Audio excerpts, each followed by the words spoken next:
Hi all. अभी हम देखेंगे मैथमेटिक्स लेवल 2 का ये एग्ज़ाम है आपका 11th जैन। ठीक है ना। तो इसमें हमसे सबसे पहला क्वेश्चन पूछा हुआ है। एक सेकेंड, पेन नहीं सेलेक्ट किया। हाँ, तो सबसे पहला जो क्वेश्चन हमसे पूछा हुआ है वो हमसे पूछा हुआ है कि which of the following statement is true, मतलब निम्न में से कौन सा कथन सत्य है। Sum of positive number and a negative number is always zero. Right. तो ये अपने आप में लाइक सही है या नहीं है, क्योंकि ये नहीं मालूम ना नंबर क्या है। जैसे मैंने बोला कि +5 है और -4 है, तो +1 आंसर हो गया, जीरो कहाँ हुआ। राइट। या फिर मैंने कहा -5 है +8 है, तो भी +3 हो गया। ठीक है ना। तो ये आंसर हमारा क्या हो गया, गलत। मतलब कह रहा है एक धनात्मक संख्या और ऋणात्मक संख्या का योग सदैव शून्य होता है, जरूरी नहीं है। ठीक है। Sum of two odd number is always an odd number, ये तो एकदम ही गलत है। 3 + 3 6 हो गया, इवन हो गया। राइट। 3 + 5 8 हो गया। ठीक है। 3 और 5 लाइक ये सब ऑड नंबर हैं आपके। Sum of two even number is always an even number, ये 100% करेक्ट है। 2 + 4 6। राइट। 18 + 20 38, ऑलवेज डिवाइडेड बाई 2 है। ठीक है, सारे नंबर इवन हो गए आपके। Product of two prime number is always a prime number. Product, right. Always कोई जरूरी नहीं है ना। लाइक 3 × 5 15, तो 15 प्राइम नंबर है, 3 और 5 तो है प्राइम नंबर। ठीक है। प्राइम नंबर कौन से नंबर होते हैं जो कि आपका उनके जो फैक्टर हैं वो या तो 1 हो या वो खुद अपने आप से डिवाइड हो, तो वही नंबर क्या हो जाते हैं आपके, प्राइम नंबर हो जाते हैं। ठीक है। तो ये ऑप्शन भी आपका क्या हो गया, गलत। तो कौन सा सही है हमारा, थर्ड ऑप्शन सही है। कोई डाउट हो तो पूछेगा आप। ऑर्डर मतलब आपका इंक्रीजिंग ऑर्डर, गलत। मतलब यहाँ पे असेंडिंग ऑर्डर मतलब होता है आपका इंक्रीजिंग ऑर्डर, और डिसेंडिंग ऑर्डर मतलब होता है आपका डिक्रीजिंग ऑर्डर। आरोही मतलब इंक्रीजिंग, सबसे पहले सबसे छोटा नंबर, फिर बड़ा, फिर बड़ा, फिर बड़ा। राइट। तो 515 आपका सबसे बड़ा नंबर है इनमें, अगर आप देखिए तो 515, ओके 52 भी है। राइट। तो सबसे बड़ा नंबर है फिर हमारा ये। तो आप ये देखिए सबसे लास्ट में सबसे बड़ा नंबर किस नंबर में लिखा है। ठीक है। तो या तो आप डायरेक्ट ऐसे आंसर कर सकते हो, मैं वापस से रिपीट करता हूं जिससे कोई कंफ्यूजन ना हो। असेंडिंग मतलब इंक्रीजिंग ऑर्डर, ठीक है, और डिसेंडिंग मतलब डिक्रीजिंग ऑर्डर। तो इंक्रीजिंग ऑर्डर मतलब सबसे छोटा नंबर, फिर बड़ा, फिर बड़ा, फिर बड़ा। राइट। फिर सबसे बड़ा। तो अब इस सीरीज में मैंने देखा कि मेरा सबसे बड़ा कौन सा नंबर है, 0.50। राइट। अगर आप इसको ऐसे देखेंगे तो 0.520 लिखा है, 0.515 लिखा है, 0.510 लिखा है। तो सबसे बड़ा कौन सा है, 52। ठीक है ना। बाकी सब तो पॉइंट के बाद जीरो लगा हुआ है इन दोनों में। तो आंसर सबसे बड़ा नंबर जो सबसे लास्ट में आ रहा है वो हो जाएगा। बाकी ये तीनों क्या हो जाएंगे, गलत। एक ही नंबर देख के आप आंसर कर सकते हो। कह रहा है वैल्यू ऑफ दिस, तो ऐसे क्वेश्चंस में हमको कुछ नहीं करना होता। मैं पहले भी कई सारे क्वेश्चंस में बताऊं, हमको सिर्फ पॉइंट उठाना होता है। 2 2 4 और 2 6। तो मतलब इफेक्टिवली ये क्या लिखा है, √81 डिवाइडेड बाई 100, ऐसे करके लिखा है। ये दो दो जीरो के बेस में मैंने क्यों लिखा आपका, क्यों, क्योंकि हमको मालूम है रूट में है तो इन सब में से एक एक जीरो बाहर आ जाएगा।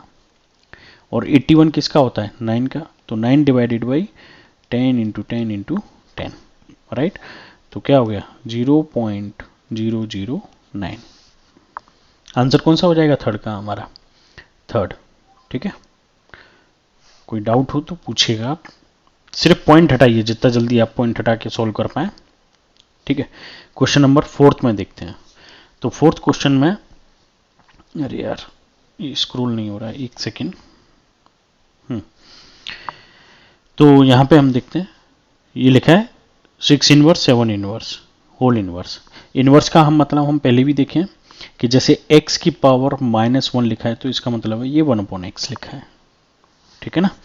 तो बहुत आसानी से हम इस क्वेश्चन को आंसर कर सकते हैं। 1/6 माइनस 1/7 की पावर -1, वो -1 है तो उसको बना रहने देते हैं थोड़ी देर के लिए। ये है 1/2, ये है 1/3, पावर -1 अगेन। इसको डिवाइड को अभी बाद में देखते हैं। ठीक है। तो एलसीएम हो गया आपका 42, ये हो गया 7 - 6 की power -1।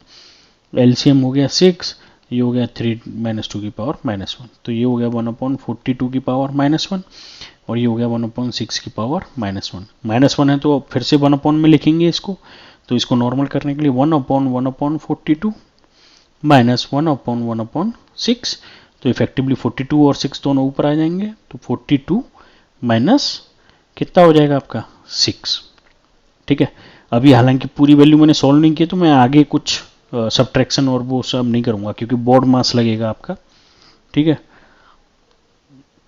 Bracket of division, multiplication, addition, subtraction.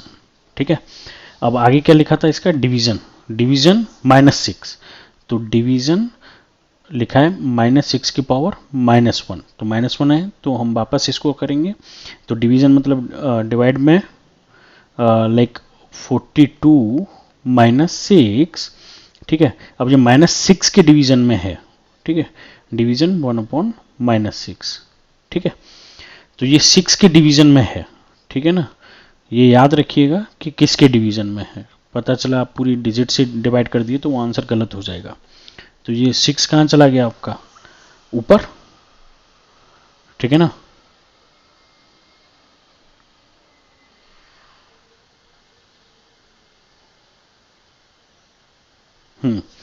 तो ये कितना हो जाएगा आपका 42 माइनस, तो ये -6 × 6 दोनों मल्टीप्लाई हो जाएंगे, तो 42 माइनस माइनस प्लस हो जाएगा 36, तो 6 और 2 8 और 4 और 3 7। ठीक है ना, कैलकुलेशन में कोई दिक्कत हो तो आप बताइएगा, वैसे आंसर इसका कौन सा हो जाएगा आपका 48। याद रखिएगा पहले इसको सॉल्व करना है और फिर इसमें से माइनस करना है। मैंने पहले इन दोनों को सॉल्व किया है, फिर बाद में ख्याल रखा था कि ये माइनस है यहाँ, तो फिर इसके साथ कोलैबोरेट करके यहाँ पे आंसर ये 78 आंसर है। ठीक है, क्वेश्चन नंबर 5 पे आते हैं। विच of the following can be the HCF and LCM respectively of any 2 number. तो ये हम लोग कैसे पता करेंगे, तो ये बहुत सिंपल है। हाईएस्ट कॉमन फैक्टर जो होता है वो लीस्ट कॉमन फैक्टर को इंटीजर में डिवाइड करेगा ना, राइट। जैसे अगर माना मैंने आपसे बोला कि मेरे पास 2 नंबर हैं, मैं एक एग्जांपल ले रहा हूँ इस क्वेश्चन को इजी करने के लिए, जैसे 12 एंड 15, राइट। 12 के फैक्टर मेरे पास क्या हो जाएंगे, 2 दूनी 4 तिया 12, और 15 के हो गए 3 × 5, तो इसका HCF क्या हो गया 3, HCF हो गया। LCM क्या हो गया मेरा, इसका LCM हो गया लाइक 2 दूनी 4, 4 तिया 12, 12 पंजे 60। ठीक है ना, यही तो हो गया, लाइक 3 कॉमन है तो लाइक 4 तिया 12 और 12 पंजे 60, तो ये हो गया इसका LCM। अब देखिए आप 60 डिवाइडेड बाई 3 करूं मैं तो 20 टाइम्स डिवाइड हो रहा है ना। LCM को अगर मैं HCF से डिवाइड कर दूं तो मेरा इंटीजर वैल्यू आ रहा है, ऐसा नहीं है कि कोई फ्रैक्शन वैल्यू आएगा। ठीक, तो ऐसे ही यहाँ पे आप देखिए कि 372 को अगर मैं 21 से डिवाइड करूं तो यहाँ पे 2 है तो 2 से डिवाइड होगा, और ये क्या है 21, तो आइदर 3 और 7। तो अगर आप 3 से भी डिवाइड करके देखिए एक बार, तो 3 से माने ये 7 टाइम्स गया, 3 × 1 = 3, 3 दूनी 6 और 3 चौक 12। ठीक है, 7 से फिर डिवाइड करिए, 7 एकम 7, 7 और 5 12, राइट। तो 7 7 49, 50 और 5 हमारा 5 बचा, तो 7 7 49, फिर 1 बचा, 7 एकम 7। तो ये फ्रैक्शन में वैल्यू आती जाएगी इसकी। ठीक है ना, आप लाइक करके देख लीजिएगा एक बार, लाइक प्रॉपर इंटीजर में नहीं आएगा, मेरा मतलब ये है यहाँ पे। अब आप बाकी के वैल्यूज आपस में चेक करके देख लीजिएगा, लाइक 4 से अगर आप 24, ये हाँ यहाँ पे ये चीज़ कंसेप्ट समझना जरूरी है कि अब देखिए इन्होंने रेस्पेक्टिवली बोला हुआ है क्रमशः, राइट। तो जो पहला नंबर है वो हमेशा क्या है आपका HCF, और दूसरा नंबर जो है वो हमेशा क्या है LCM। आप कहोगे कि मैंने 124 को डिवाइड किया 4 से, तो 4 तिया 12 और 4 एकम 4, ये तो आ गया इंटीजर। फिर यह आंसर क्यों नहीं हो सकता फोर्थ वाला, यह आंसर बिल्कुल हो सकता है, लेकिन किसी भी नंबर का HCF जो है वो LCM से छोटा नहीं हो सकता। तो यहां पे अगर क्रमशः देखें तो LCM क्या है 4 और HCF क्या है 124, तो इफेक्टिवली आपको ये लिखना है, ना कि 124 डिवाइडेड बाई 4। समझे, क्रमशः लिखा हुआ है यहाँ पे रेस्पेक्टिवली। तो उस केस में आपको फर्स्ट डिजिट आपकी क्या होगी HCF और सेकंड डिजिट क्या होगी LCM, और जब आप ये करोगे तो 1/31, तो ये फ्रैक्शन में आ जाएगा। तो इफेक्टिवली इसका आंसर कौन सा होगा 2, 342 डिवाइडेड बाई 38। ठीक है ना, 2 से डिवाइड किया 19 टाइम्स, और 2 से 1, 2 सत्ते 14, 2 1 2, राइट। और 19 से ये आपका डिवाइड हो जाएगा कंप्लीटली, ठीक है ना।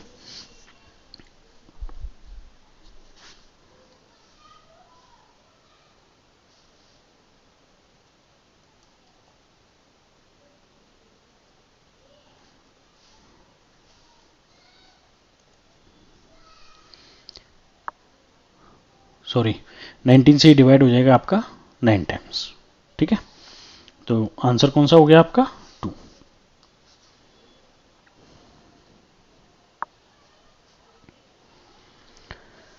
क्वेश्चन नंबर 6, इफ 60% ऑफ 400, अब 400 का 60% कितना हो जाएगा आपका 400 इंटू 60 डिवाइडेड बाई 100, ये कैंसिल हो गया, 6 चौक 24, 240 हो गया। के परसेंट ऑफ 280, इसको तो हम सिर्फ लिख ही पाएंगे, के परसेंट मतलब K divided by 100 into 280 equals to हमको क्या दिया हुआ है 296, तो K divided by 100 into 280, 296 minus 240, right. तो 6, 9 में से 5 गया 4, 9 में से 4 गया 5, तो 56, ठीक है। तो k इक्वल्स टू कितना हो जाएगा 56 इंटू 100, क्रॉस मल्टीप्लाई भी हो गया ना साथ में, डिवाइडेड बाई 280, ये 0 से 0 गया, 28 दूनी 56, तो k इक्वल्स टू कितना आ गया मेरा 20। 6 का आंसर कौन सा हो जाएगा मेरा यहाँ पे आपका, ये इक्वेशन समझ में आ गई ना, लाइक इसका आंसर हो जाएगा आपका 2। सिंपल, जो जो क्वेश्चन बोलता जा रहा है हमने बस वो लिखते गए भाई। 400 का हमने 60% निकाल लिया, के का हमने जो भी उसने बोला है के परसेंट निकाल लिया 280 का, इक्वल्स टू हमको बोला 296, इसका परसेंट निकाल के इसमें से माइनस किया 56, 56 से ये 20 टाइम्स कैंसिल हो गया, तो आंसर कौन सा हो गया हमारा 20। जैसे जैसे क्वेश्चन बोलता जा रहा है बस करते जाइए। On subtracting this from the sum of this and this we get, right. तो इसमें कुछ नहीं है, बस आपको मेहनत ज़्यादा करनी है, ठीक है। तो इन दोनों को पहले मल्टीप्लाई करो, तो कितना हो जाएगा आपका, लाइक हमको क्या दिया हुआ है a प्लस 3, तो a का पहले मल्टीप्लाई करेंगे तो ए बी माइनस कितना हो गया आपका 4a, अब करेंगे b का तो 3b माइनस कितना हो गया 12, ठीक है। अब इसमें हमको सम क्या करना है ये वाला, तो ये कितना लिखा है 4a, तो जो वैल्यू यहाँ लिखी है मैं वहाँ लिख देता हूँ साइन के साथ, माइनस 7ab, ठीक है, ये माइनस का है ना, माइनस 4b, तो माइनस 4b माइनस 5, ठीक। तो अब इसको हमको क्या करना है सम, यानी कि जोड़ना है, योग, ठीक है। तो हमको इसको जोड़ना है, तो जैसे ही हम जोड़ेंगे तो ये कैंसिल हो गया, माइनस 7ab में से कितना बचा 6ab, ठीक है। माइनस 4b में से भी गया तो माइनस v, और ये माइनस का 12 और 5 17, ये दोनों तो सम हो जाएगा, सेम साइन है। अब कह रहा है on subtracting this from sum of, अब इसके सम, ये जो सम आ गया इसमें से हमको इसको घटाना है, ठीक है ना। तो हम इसको यहाँ पे लिख लेते हैं, जो भी वैल्यू आई है वो कितना है minus b minus 6ab minus 17, ठीक है। अब इसमें से हमको माइनस क्या करना है, माइनस हमको करना है 12a माइनस 9ab, ठीक है, और माइनस 2। जब हम माइनस करेंगे तो ये साइन माइनस का हो गया, ये प्लस का हो गया, और ये प्लस का हो गया, साइन चेंज हो जाते हैं हमारे। तो ये 12a कितना किसका रहेगा माइनस का, माइनस 12a, ठीक है। और b किसका रहेगा हमारा माइनस का, क्योंकि ये ऊपर a की वैल्यू है b की, तो ठीक है। 9ab ये प्लस का है, ये माइनस का है, तो प्लस 3ab, ठीक है। और ये प्लस का 2 है और ये माइनस का 17 है, तो माइनस का 15। 12a, ठीक है, 12a माइनस का, इन तीनों में 12a आ रहा है माइनस का, फिर माइनस का b किस में, इन दोनों में माइनस का b है, राइट। माइनस का 15 किस में, इसमें, और इसमें प्लस का 3ab है। तो आंसर 7th का कौन सा हो जाएगा आपका 3rd, ठीक है ना। पहले ये ब्रैकेट ओपन करना था, फिर इन दोनों का सम करना था, फिर इन दोनों का जो सम आया उसमें से इसको घटाना था, ठीक है ना, घटाने से। तो आंसर कौन सा आ गया आपका 3rd। जैसे जैसे क्वेश्चन बोलता जा रहा है बस करते जाओ। If 4 pipe of same type can fill a tank in 2 hours 15 minutes, ठीक है, ये वर्क और मैन वाला जो हम लोग क्वेश्चन करते थे उस तरीके से हो जाएगा. Then how much time will 5 of same type take can fill the tank, right. तो हम क्या करेंगे, 2 घंटे 15 मिनट. पहले तो इसको मिनट्स में, एक ही यूनिट में रखते हैं हम जब भी क्वेश्चन सोल्व करते हैं, या तो इसको आवर्स में लिखो या मिनट्स में, लेकिन हमारे लिए इजी होता है हमेशा क्वेश्चन को सोल्व करना मिनट्स में. जब भी टाइम का क्वेश्चन हो तो कोशिश करो उसको मिनट्स में करो. तो 2 आवर्स का कितना हो गया, 1 आवर की 60 मिनट, 2 आवर की 120 minutes multiply by 2 plus 15 minute कितना हो गया, 135 मिनट. ठीक है, ये मेरी आ गई टोटल मिनट. तो 4 पाइप मतलब 4 काम करने वाले लोग कितना घंटा काम कर रहे हैं, 135 मिनट. 5 घंटे काम करने वाले लोग कितने घंटे काम करेंगे हमको नहीं पता. ठीक, वही निकालना है. ठीक है ना. तो H इक्वल्स टू 4 इंटू 135/5.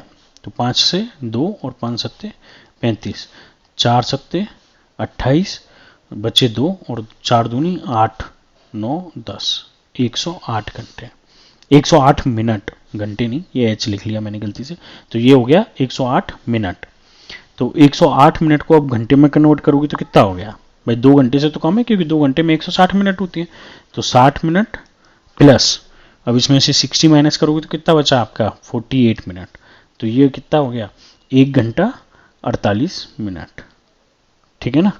तो इस क्वेश्चन का आंसर कितना हो जाएगा आपका, 1 घंटे 48 मिनट. Answer number 2. मिनट से वापस हमको घंटे में कन्वर्ट करना पड़ेगा ना, क्योंकि आंसर हमारा घंटे में दे रखा है. Question number 9.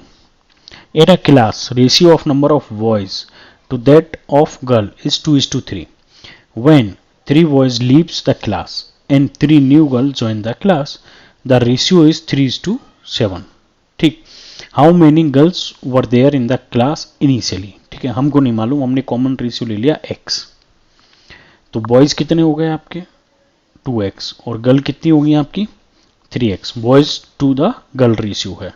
तो ये हो गया आपका 2x बॉयज और ये होगी आपकी गर्ल्स. फिर हमसे कह रहा है, जो जो क्वेश्चन बोल रहा है वो करते जाओ. व्हेन 3 बॉयज, तो जो बॉयज हैं उसमें से -3 कर लो, leaves the class. And girls में से +3 कर लो क्योंकि 3 नई गर्ल्स ने ज्वाइन कर लिया क्लास. तो रेशियो कितना हो गया मेरा, 3:7. अब बॉयज की वैल्यू क्या थी मेरी, 2x, और गर्ल्स की 3x. तो 2x - 3 upon 3x + 3 divide equals to 3/7. Cross multiply करो तो 7 दूनी 14x - 7 21, और 3 तरह के 9x + 9. x को इधर ले आएंगे, 14x - 9x, साइन चेंज हो जाएगा, 9 + 21. ठीक है, 14 - 9x 5x, और 9 + this 30. तो x इक्वल्स टू 6. ठीक है. तो total number of initial boys और गर्ल्स कितना आ गया, x इक्वल्स टू 6 है. तो 2 × 6 एंड 3 × 6. तो ये हो गया 18 और ये हो गया 12. तो इनिशियली पूछा है तो आंसर कितना हो जाएगा आपका, 4th. कोई डाउट हो पूछेगा. कह रहा है कि ये हमको दिया हुआ है. ठीक है, ये क्लासिकल रिवर्स a + b के स्क्वायर का क्वेश्चन है. ठीक है ना. तो ये 727 में अगर मैं 2 जोड़ दूं तो ये 27 का स्क्वायर बन जाता है. ठीक है ना, आपको पता होगा. तो 27 का स्क्वायर कितना होता है आपका, 27 × 27. ठीक, तो ये होता है आपका 729. ठीक है. तो हम लोग क्या करेंगे, अब इसमें a + b का स्क्वायर भी लगेगा और a - b का स्क्वायर भी लगेगा. तो आपको पता ही होगा कि a + b का स्क्वायर मेरा क्या होता है, a² + b² + 2ab. ठीक है, और a - b का स्क्वायर मेरा कितना हो जाएगा, a² + b² - 2ab. ठीक है. तो अब हम दोनों फॉर्मूले लगाएंगे इसमें. अब इसको x की पावर 4 + 1/x4, अगर इसमें मैं +2 कर दूं तो ये कितना हो गया, 729. भाई 727 + 2, तो इफेक्टिव कितना हो गया, 729. अब इस 2 में अगर मैं ऊपर नीचे x² से मल्टीप्लाई कर दूं, x की पावर 4 + 2 x² तो वैल्यू में तो कोई चेंज आया नहीं मेरा. ठीक है ना. तो इफेक्टिवली ये क्या बन गया यहाँ पे, ये देखिए एक्स स्क्वायर का स्क्वायर, ये 1/x² का होल स्क्वायर, 2 एक्स स्क्वायर, ये एक्स स्क्वायर ए, और ये एक्स स्क्वायर 1/x²। तो ये मेरा ए, ये बी, ये ए और ये बी बन गया ना वापस। ए स्क्वायर प्लस बी, ये बन गया मेरा ए स्क्वायर, ये बी स्क्वायर और ये 2ab बन गया। और ये 729 किसका बन गया? 27 का स्क्वायर। ठीक है, taking square root both side. तो इफेक्टिवली ये किसका बन जाएगा आपका? एक्स स्क्वायर प्लस 1/x² का स्क्वायर, और ये कितना हो गया? 27 का स्क्वायर। दोनों साइड से स्क्वायर कैंसिल कर देंगे तो x square upon 1/x² equals to कितना आ गया? 27। ठीक है, लेकिन हमसे मान किसका पूछा है? x माइनस 1/x का पूछा है। तो अब इसको a माइनस बी का स्क्वायर बना देंगे। तो वो कैसे बनेगा? अब इसमें से 2 घटा देते हैं क्योंकि लास्ट टर्म है जिसमें माइनस आता है, तो -2 कर देते हैं।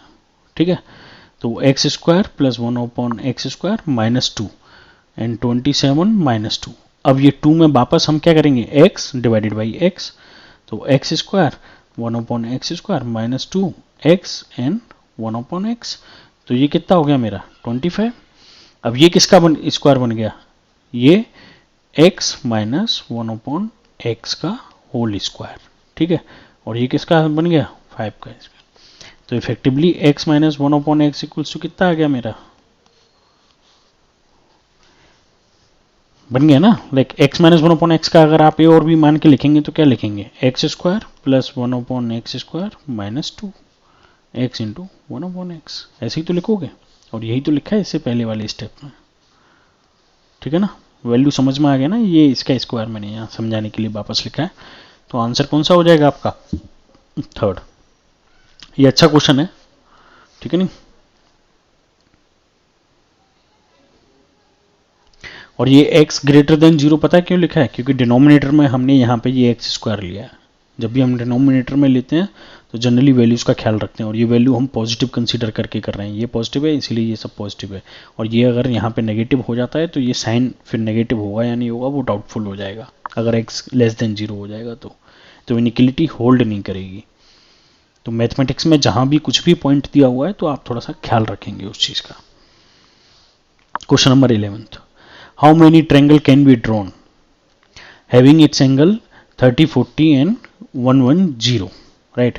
अब मेरे हिसाब से इसका आंसर 1 होना चाहिए, आई डोंट नो, पर क्योंकि जो एंगल दिए हुए हैं उस हिसाब से साइड्स आपकी फिक्स हो जाएंगी वैल्यू। भाई मेरा जो एंगल है वो 30, 40 और 110 होना चाहिए, बट मेरे को नहीं समझ आया सीटेट की साइड पे इसका आंसर लाइक मल्टीपल एंगल क्यों दिया हुआ है। अगर मेरे को कोई कंसेप्ट मिस हो रहा है तो प्लीज़ आप बताइएगा, क्योंकि मेरे हिसाब से ये एक यूनिक ट्रायंगल होना चाहिए जब तीनों एंगल आपको पता है, राइट?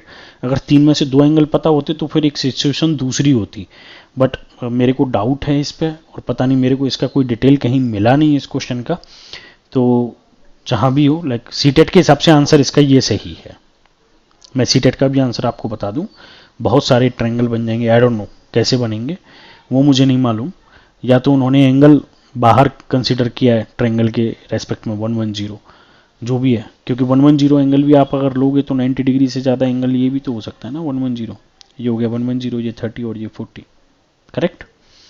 तो वो चीज़ है, बट मेरे को नहीं एकदम समझा है इसका। तो आपको अगर मालूम हो तो प्लीज़ मुझे कमेंट करके आंसर ज़रूर बताइएगा अगर कोई कंसेप्ट मेरे से मिस हो रहा है यहाँ पे। क्वेश्चन नंबर 12 कह रहा है ट्रायंगल ABC एंड PQR, ठीक है? अब आप देखिए ये यहाँ पे कॉन्ग्रुएंस वाली कंडीशंस आपको समझनी पड़ेंगी, ठीक है? तो ये A, B और C, ठीक है? AB हमको दिया हुआ है 3.1 और AC हमको दिया हुआ है 4.5, ठीक है?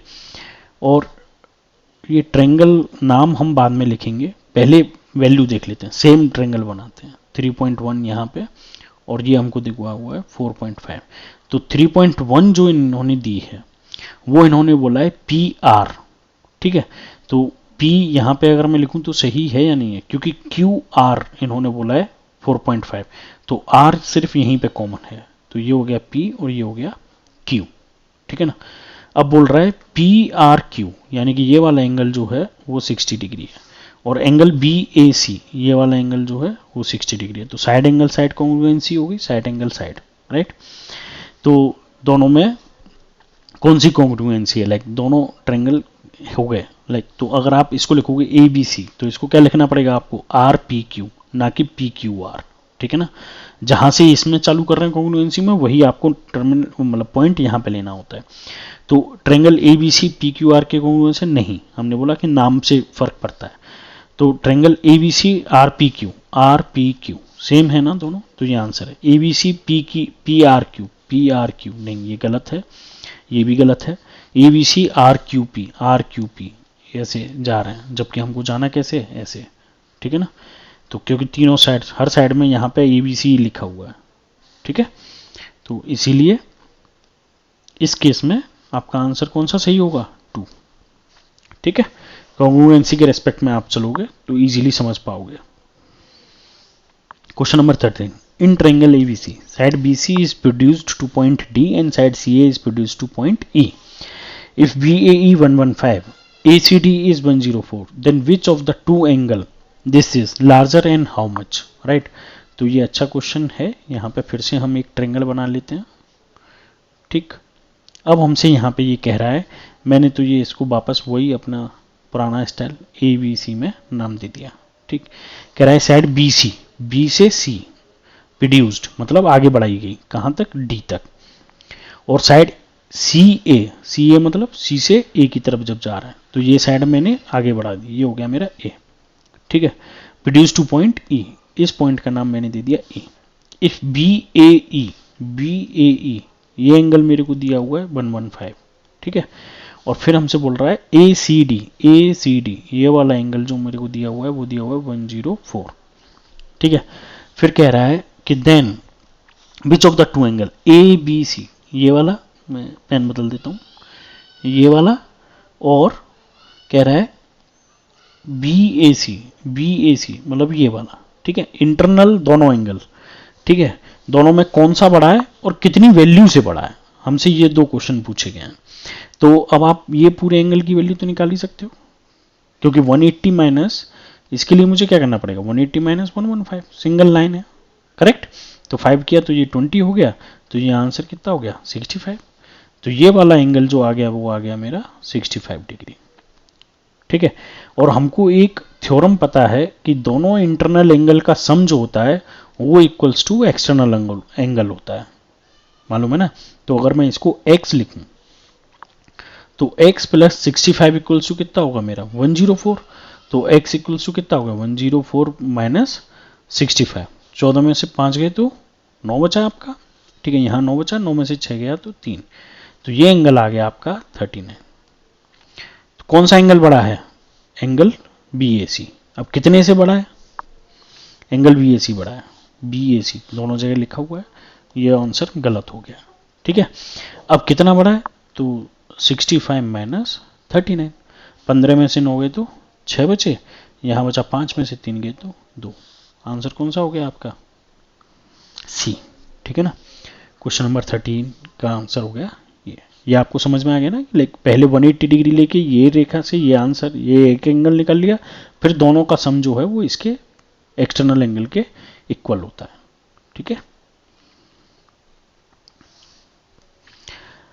The side of triangle are 3 centimetre 4 centimetre x plus 1 centimetre where x is a integer then x can take the value of, ठीक है। अब ये आपको याद होगा कि जब हमारा ट्रायंगल में लाइक 3 साइड्स होती हैं, ये A हो गई, ये B हो गई, ये C, ये A B C, लाइक मैंने ये इनकी लेंथ ली है स्मॉल ABC, तो आपको हमेशा याद होगा of triangle is like 3 4 and x plus 1 centimeter where x is an integer then value of x can take the value। तो मैंने यहाँ पे एक छोटा सा ट्रायंगल बनाया ABC, तो जिसमें मैंने कहा A B और C इसकी साइड्स हैं। तो हमारी इक्वेशन क्या होती है ट्रायंगल के लिए, A plus B is greater than C, A plus C is greater than B और B plus C is greater than A। ये कंडीशन हमारी सेटिस्फाई होनी चाहिए, ठीक है। तो सबसे पहले मैं यहाँ लिख लेता हूँ x plus 1 plus 3 is greater than 4, x plus 1 ये मेरी एक साइड है ना, प्लस 4 इज ग्रेटर देन 3, अब 3 plus 4 is greater than x plus one. ये मेरी 3 इक्वेशन बन गई। तो सबसे पहले मैं ये लास्ट वाली इक्वेशन ही सॉल्व कर लेता हूँ। 7 is greater than x plus one, तो 1 को इधर लाएंगे तो x is less than 7 minus 1, तो x इज लेस देन 6। ये मेरी बन गई फर्स्ट कंडीशन, ठीक है ना। इसमें से अब मैं इस वाली इक्वेशन को लिख लेता हूँ। x plus 1 plus 4 is greater than 3, तो x plus 5 is greater than 3, x is greater than 3 minus 5, ठीक है, विच इज -2। तो x इज ग्रेटर देन -2 होना भी चाहिए। अब हम ये थर्ड इक्वेशन कर लेते हैं, क्योंकि माइनस का तो वैसे भी कोई सिग्निफिकेंस नहीं रहा डिस्टेंस में। प्लस 3 इज ग्रेटर देन 4, ठीक है, तो x plus 4 is greater than 4, तो x is greater than 0। 4 minus 4 0 हो जाएगा। अब इसमें इक्वल्स टू का साइन नहीं है, ठीक है, और इसने साफ बोला है कि x इंटीजर है, तो 6 से छोटा इंटीजर क्या हो सकता है यहाँ पे। अब ये मेरी 2 कंडीशन बन गई। मैं दोनों को एक बार लिख लूँ अच्छे से आपको समझाने के लिए, क्योंकि ये माइनस वाली कंडीशन से तो हमको वैसे भी कोई लेना देना नहीं है। और एक बन गई ये, ठीक है, इफेक्टिवली 0 से बड़ा है x और 6 से छोटा है। अब ये बताइए कि इंटीजर, इसने साफ बोल दिया x का मान ले सकते हैं, ठीक। x एक पूर्णांक है, पूर्णांक, ऐसा नहीं है फ्रैक्शन में कोई वैल्यू आ सकती है। तो अब आप बताइए 0 से बड़ा इंटीजर कौन सा होगा और 6 से छोटा कौन सा होगा, तो किसके बीच में वैल्यू आ सकती है।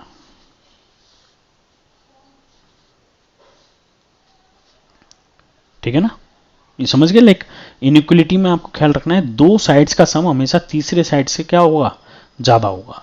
तीनों कंडीशन लगाएंगे तब हम बता पाएंगे कि कहां पे क्या हो रहा है इसमें, कि कौन सा आंसर सही होगा। और ये पूर्णांक आपको स्पेशली इंटीजर इसीलिए ख्याल रखना है क्योंकि पता चला आप 0 से 6 के बीच में आंसर कर दिए, क्योंकि इसमें सबसे पहला आंसर 0 to 6 है।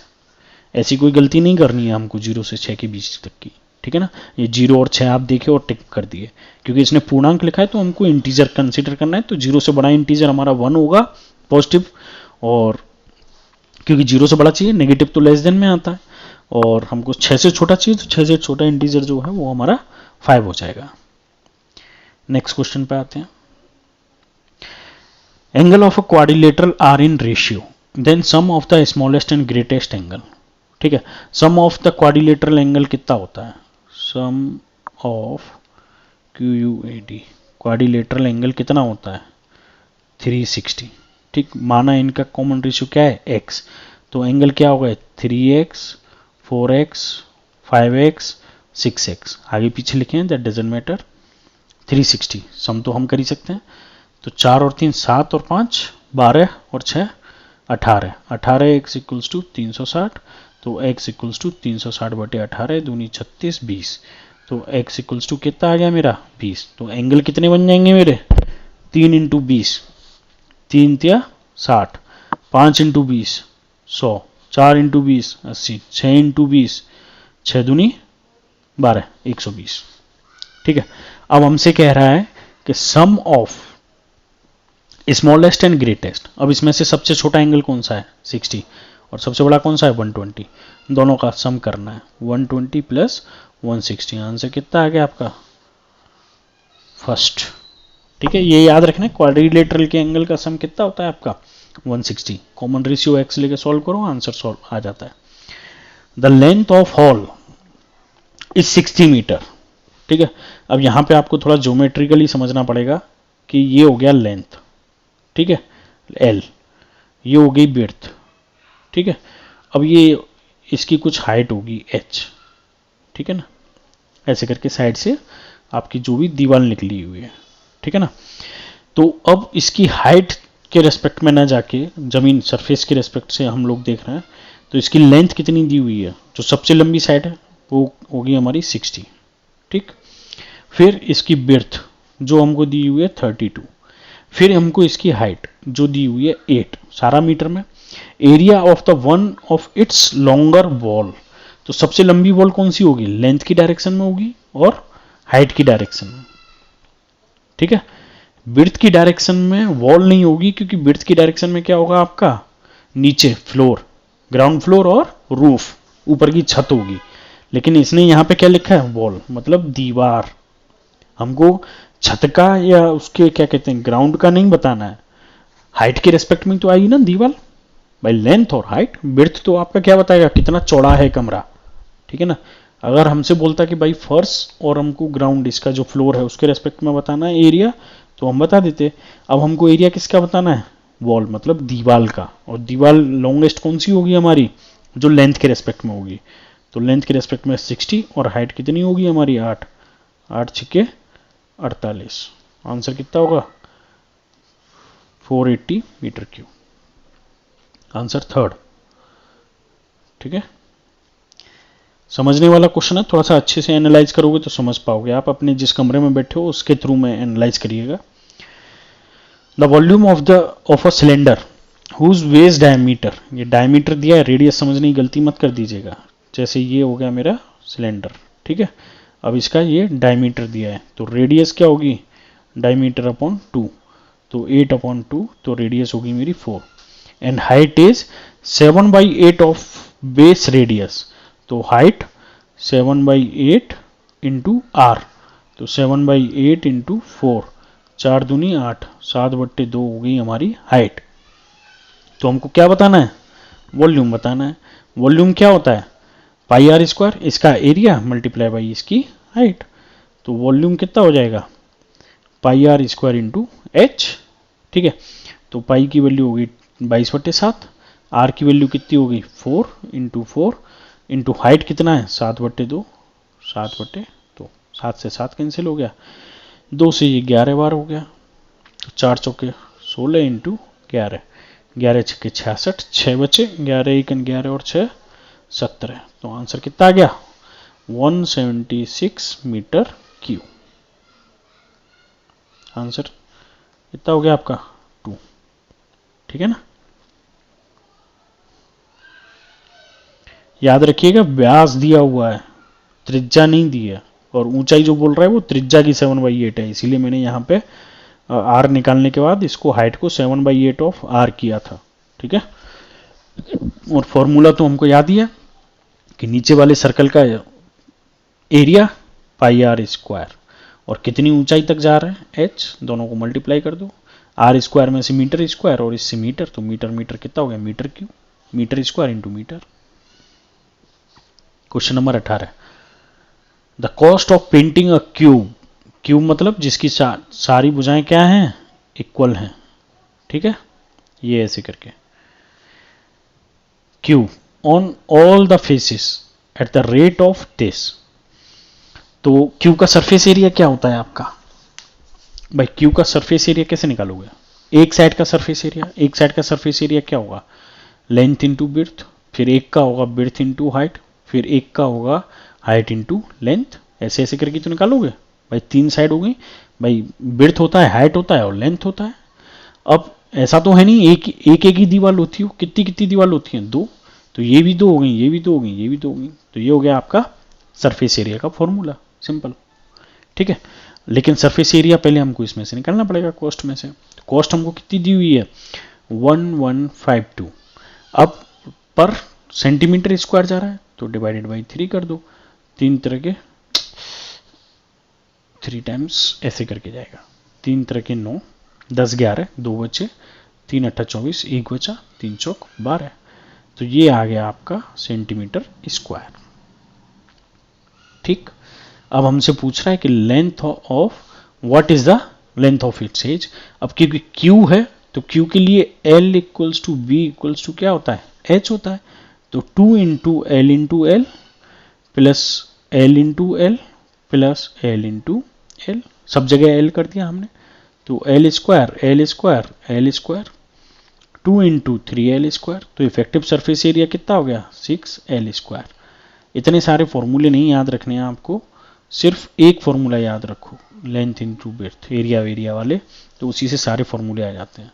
तो ये सरफेस एरिया किसके बराबर है 384, तो 6 से डिवाइड कर लीजिए, 36 और 24, तो L square equals to 64, L equals to under root of 64, that is 8, answer कौन सा हो गया आपका थर्ड।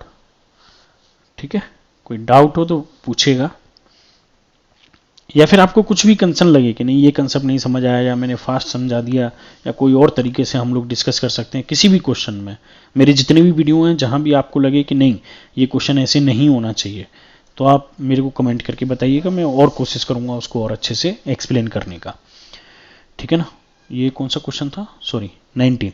अब हम लोग आते हैं 19 पे, है ना। तो अब हमको ये नंबर दिया हुआ है, कह रहा है मीडियन, माध्यक। माध्यक कैसे निकालते हैं, पहले सब में से लाइक छोटा बड़ा बड़ा ऐसे ऐसे करके लिख लेते हैं हम लोग। तो सबसे छोटा नंबर क्या है 1, फिर उससे 1 से बड़ा 2, फिर 3। ये मैंने 1 लिखा, फिर 2 लिखा, फिर 3 लिखा, ठीक है। अब इन तीनों के बाद कौन सा नंबर है, 4 है नहीं तो 5 काट दिया, फिर 7, फिर 8, फिर 8, ठीक है, 2 बार है 8 इसमें, ठीक है। फिर है मेरा 10। कह रहा है कि इन नंबर का मीडियन। अब ये नंबर कितने हैं, 1 2 3 4 5 6 7 8, इवन नंबर है। तो इवन नंबर का मीडियन कैसे निकालते हैं, लाइक ये वाला n/2 n/2 + 1, ठीक है। यही ऐसे करके ही तो निकालते हैं, डिवाइडेड बाई 2। तो n मतलब कितना हो गया मेरा, 2 और 2 4 और 2 6 और 2 8, मतलब 8/2, 8/2 1 डिवाइडेड बाई 2। तो 4th और 5th, ठीक है, डिवाइडेड बाई 2। तो 4th नंबर पे कौन सा लिखा है, 1 2 3 4। तो चौथे नंबर पे लिखा है मेरा 5 प्लस, ठीक है। और इसके इस नंबर पे क्या लिखा है, 5वें के बाद 7, ठीक है, डिवाइडेड बाई 2, है ना। 1 सेकेंड रुकिएगा। तो इसमें हम लोग 1 सेकेंड, बैटरी लो हो गया था।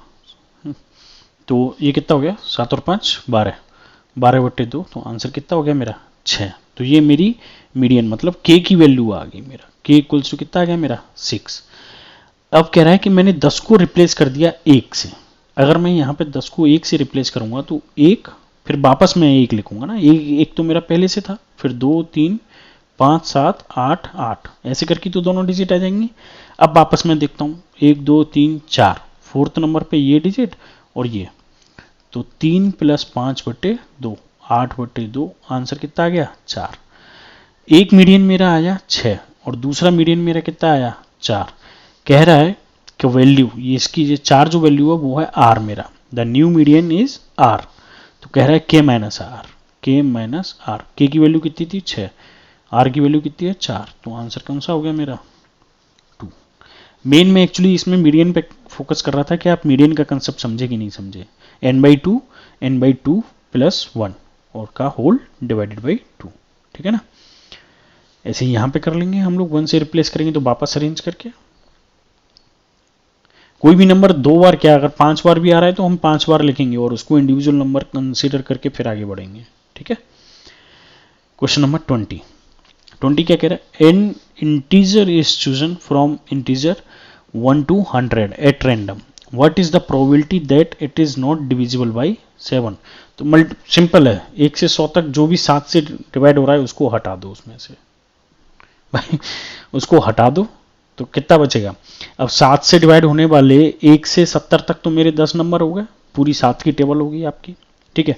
तो 70 से आगे फिर कौन सा होगा, 70 से आगे मेरा 77 होगा, फिर 77 से आगे मेरा 84 होगा, भाई मैं वापस 7 ऐड करूंगा, फिर 7 एकम 7 7 दूनी 14, 7 या 21 मतलब 91 होगा, फिर 7 चौक 28 मतलब 98 होगा। फिर ये 100 से ऊपर चला जाएगा तो हम उसको नहीं लेंगे। तो 10 नंबर ये हो गए और 4 नंबर ये हो गए, तो टोटल नंबर कितने हो गए आपके 14 ऐसे नंबर होंगे जो 7 से डिवाइड हो रहे हैं। हमसे कह रहा है what is the probability it is not divisible by 7। तो अगर मैं 100 में से 14 नंबर माइनस कर दूं तो टोटल नंबर कितने बचे मेरे पास 86। अब 86 ऐसे नंबर हैं जो 7 से डिवाइड नहीं हो रहे हैं और हमको कौन सी प्रोबेबिलिटी निकालनी है जो 7 से डिवाइड ना हो, तो 86 डिवाइडेड बाई 100, करेक्ट। 2 से डिवाइड कर लो, 2 चौका 8, 2 तिया 6 और 50, आंसर कौन सा आ गया 4th, ठीक है ना। समझ गए ना कंसेप्ट कि 7 से डिवाइड हो रहा है तो जो डिवाइड हो रहा है उसको हटा दो, क्योंकि हमको ऐसा चाहिए जो 7 से डिवाइड ना हो रहा हो, ठीक है ना।